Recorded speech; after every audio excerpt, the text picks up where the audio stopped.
What's it like for you when an animal dies? Do you get sad? Here's my answer to that. The fact is that in order for something to live, something has to die.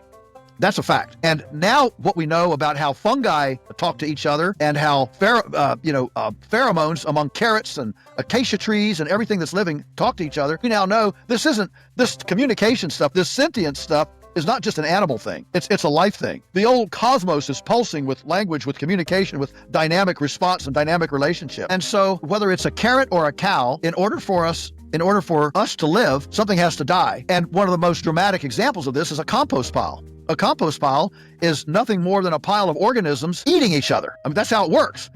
There's a lot of, sex and life and death going on in a compost pile.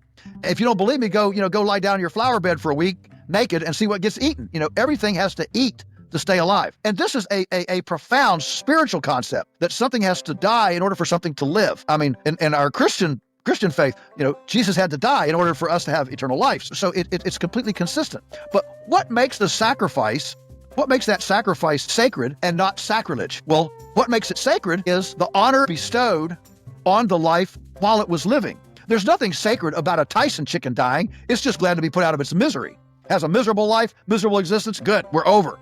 But when one of our chickens dies because we've killed it to make chicken barbecue, that chicken was able to fully express its chickenness as a physiological being, express its distinctiveness, its glory, if you will, express its glory as a chicken. And so that creates sacredness in that sacrificial space. And so when we slaughter animals to eat, we view them as a gift from God of sustenance for us, that we create the sacredness of that sacrifice by how we honored and respected that animal, the tomato, the carrot, the whatever, in life.